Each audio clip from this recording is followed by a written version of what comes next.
چې یو سړی ته ناشنا خبره وکړه، یو سړی ته می ناشنا خبرې وکړې، یو سړی ته می نن ستا خبرې وکړې، یو سړی ته می ناشنا خبرې وکړې، یو سړی ته می نن ستا خبرې وکړې، او یو سړی پکې بیخي خاموش ناستو، یو سړی پکې بیخي خاموش ناستو، یو سړی پکې بلا خبرې وکړې، او یو سړی ستا په ښکلا خبره وکړه، یو سړی ستا په ښکلا خبره وکړه، یو سړی په فن زما خبرې وکړې، یو سړی ستا په ښکلا خبره وکړه، یو سړی په فن زما خبرې وکړې.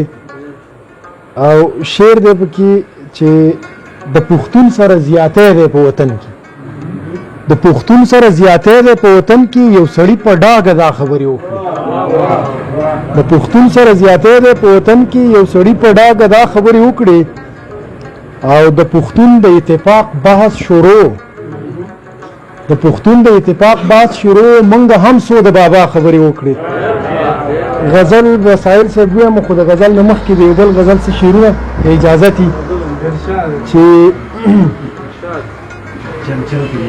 د خپل مقام لږه توجه غواړم، د خپل مقام شناخت باید چې هر سړی وکړي، خو د خپل مقام شناخت باید چې هر سړی وکړي، خو که د خپل ذات د آینې مخکې رښتیا ودرېږي. او زه چې په خوږ نظر چا ښکلي ته ور وګورم، زه چې په خوږ نظر چا ښکلي ته ور وګورم، ستا د نظر خواږه مې سترګو ته رسا ودرېږي. او شعر دی چې دا د سیند غاړه ملنګ بنګ او دا ښاغلي یاران، دا د سیند غاړه ملنګ بنګ او دا ښاغلي یاران، اوس چې سپوږمۍ په دغه پورې کنډه واه ودرېږي. او زمونږ سوری د سرونو دی ژوندی غواړم، زمونږ سوری د سرونو دی ژوندی غواړم، هغه دې ودرېږي نو خیر که په همسا ودرېږي. او هغې وی ماله د سپوږمۍ څارنه خوند راکوي، هغې وی ماله د سپوږمۍ څارنه خوند راکوي، خدای ښکلا ته بلا څرنګه ښکلا ودرېږي. هغې وی ماله د سپوږمۍ څارنه خوند راکوي، خدایه سپوږمۍ ته بلا څرنګه، خدایه ښکلا ته بلا څرنګه ښکلا ودرېږي.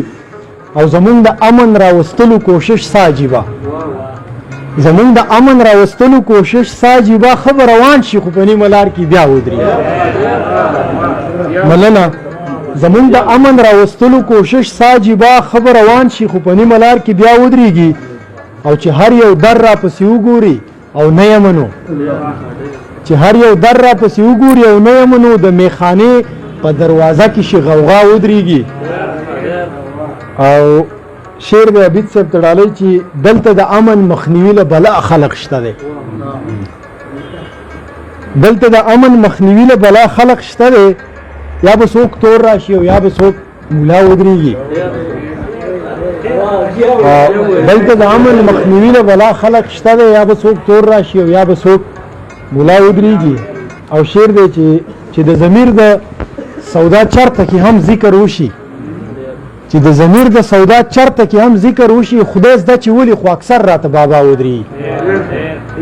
چې د ضمیر د سودا چرته کې هم ذکر وشي، خدای زده چې ولي خو اکثر راته بابا ودرېږي. او دغه یو څو شعرونه نور وایم بیا کښېنم سایل صاحب ته مخه به کېږه چې بغیر له بغاوته بله لاره څه کېدی شي، واګداره مننه، واګداره څه کېدی شي، څوکیداره څه کېدی شي، بغیر له بغاوته بله لاره څه کېدی شي. او که تا وکړم نو څه به وي، او که تا وکړم نو څه، که تا وکړم نو څه به وي، که تا وکړم نو څه. اقراره څه ممکنه ده، انکاره څه کېدی شي. او نه سرې سترګې که ورشم نو څه لار به ګنې وځي، نه سرې سترګې که ورشم ګنې څه لاره به وځي. رښتیا وایه ساده یم خو ماره څه کېدی شي.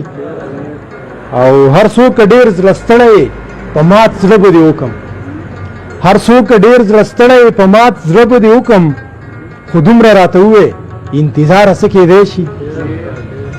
او زما او ستا په لیک څه د بدلون قصه ممکن ده، زما او ستا په لیک څه د بدلون قصه ممکن ده، که نه تش روایات دي قلمکاره څه کېدی شي. او هغه دې ما د هر کمی خامۍ سره قبول کی، هغه دې ما د هر کمی هغه دې ما د هر کمی خامۍ سره قبول کی مولا صاحب چې د دې خواهش د پاره څه کېدی شي. او اخیری شعر دی چې دا څنګه چې چوپ خوله تر خپل ذات زندگی کړو، دا څنګه چې چوپ خوله تر خپل ذات زندگی کړو، خیال نه کوم که دغسې خاکساره څه کېدی شي. ډېره مننه.